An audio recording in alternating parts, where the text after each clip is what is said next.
these koans are ancient. They come from like 700 AD.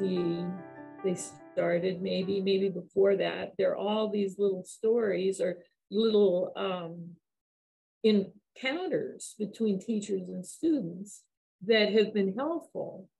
So they're so wonderful because they've stood the test of time. And every time I read one or work on one, I see more. They're so layered, they're so complicated. And that's true for this one. For me today, looking at it, this is the Blue Cliff Record, case 43, called No Cold or Heat. And the story is a monk asked Tozan, when cold and heat come, how does one avoid them? Tozan said, why not go to where there is no cold or heat? The monk said, how is it where there is no cold or heat?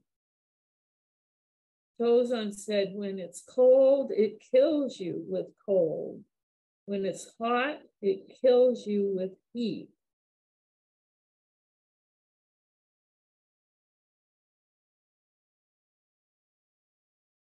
So probably this happened the same as here. It was a super, super hot day and super, super hot in the Zendo. And this monk said that Tozan, how do I deal with this?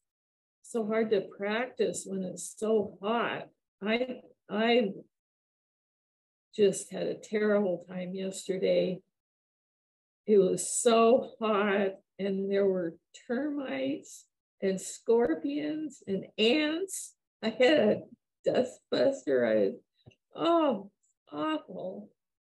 And how do we deal with that? With extreme heat, but also any of the challenges that come in our life, the things we don't like, uncomfortable, how to be uncomfortable. And Tozan said, why not go to where there is no cold or heat?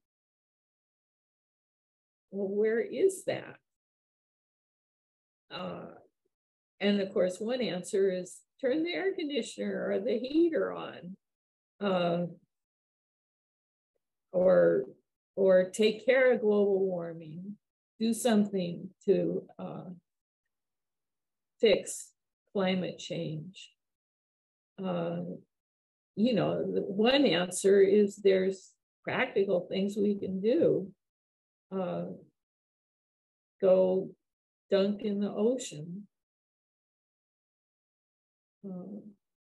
But sometimes there's nothing to be done. We're extremely uncomfortable. And I don't know much about non-Mahayana Buddhism. Mahayana Buddhism, which is what we are, is that we decide to stay with our karma, with ourself, with our life. And we do that for the sake of others. The theory, and again, I don't know much about it because it's not how we teach, but many people have heard it, and I think misunderstand this place where there's no heat. From there is a teaching that you can completely leave your karma. You can completely die, completely lose the self, and go back into the oneness. And that's the choice that a Buddha makes. But the Mahayana teaches, as bodhisattvas, we take the bodhisattva vow that we will stay within our karma, within our life, for the sake of others, to help others see how to end suffering in a different way from that. There's the ending suffering, just leave karma, which is not something we teach, not something I know anything about. I don't know if that's possible. But for us, we have our life. We have our life right now is we're all living with the effects of climate change. We're all suffering with the effects of climate change. So how do we deal with that? And like I said, one way, of course, is to do something about it. But what if I can't? What if it's just hot? Then what Buddha teaches is to be it. Why are we suffering? Because we think it's wrong to be hot, because we have ideas about it, because we're separating from it. But if you're completely one with it, completely immersed in heat, it goes away. Same way with cold. Completely immersed in cold, it goes away. And same with whatever difficulty we have in our life, fighting with our family, to just be the hurt, be the anger, without acting out, just be it.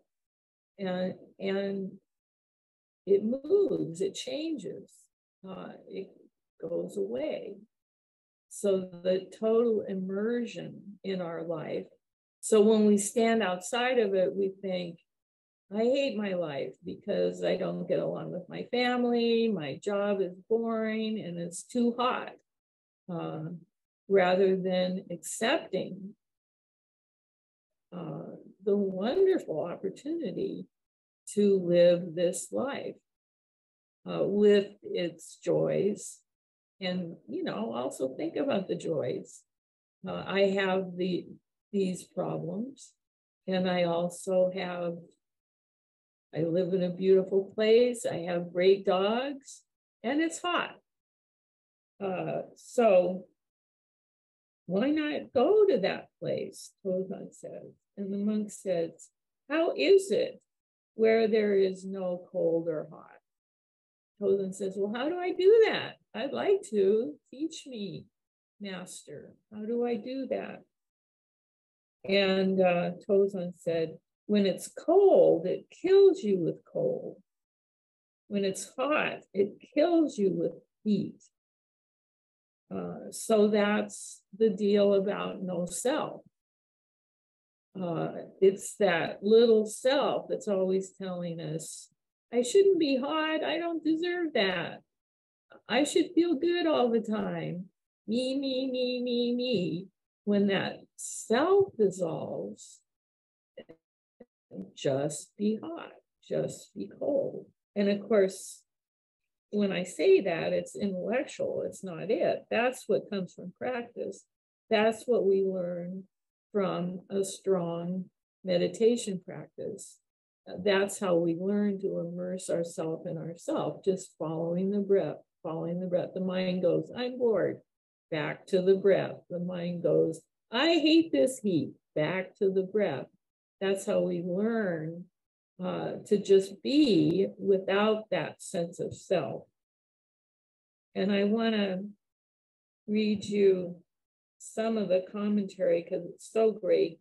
Tozan, by the way, is one of the founders of the Soto school, which is what we are. The To is Tozan.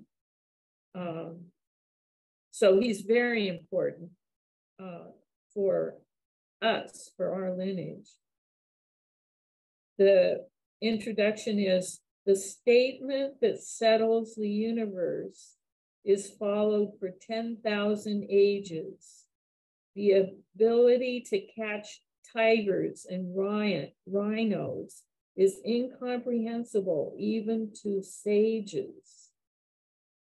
With no further obscuration at all, the total potential appears equally in all situations. So this place that is not hot is incredibly difficult to experience, even for sages, to catch that tiger, to catch that experience. If you want to understand the hammer and tongs of transcendence, you need the forge and bellows of an adept. And our forge and bellows, what are they? It's Seisen, it's meditation, it's practice, it's mindfulness. Meditation, mindfulness, and effort, all the Eightfold Path, that's our forge and bellows to realize no hot, no self. And then the poem,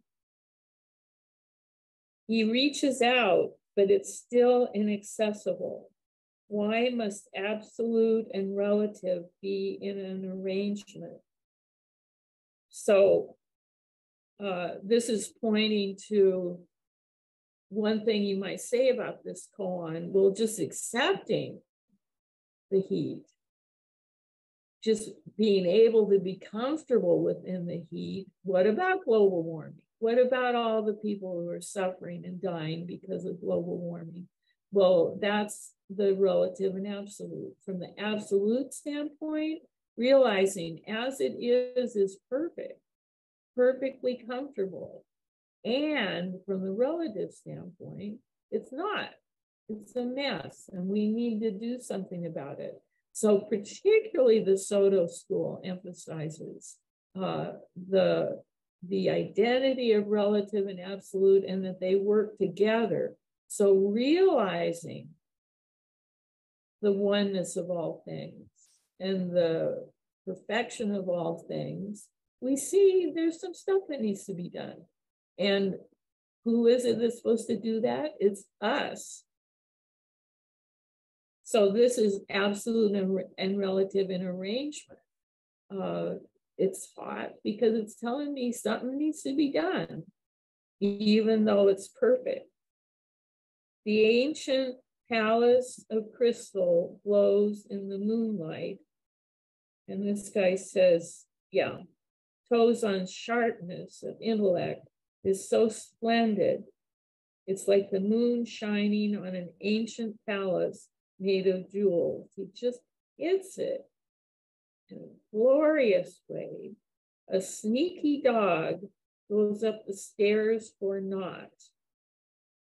And he says, this refers to going around rationalizing this way and that.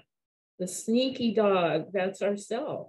That's our little ego that's blah, blah, blah, blah, blah, blah, blah. Well, we need cars. We need all the energy. Well, nothing can be done. The sneaky dog. See, Bruno left. He's not listening to sneaky dog talk. So anyway, does anyone feel cooler? Any questions or answers?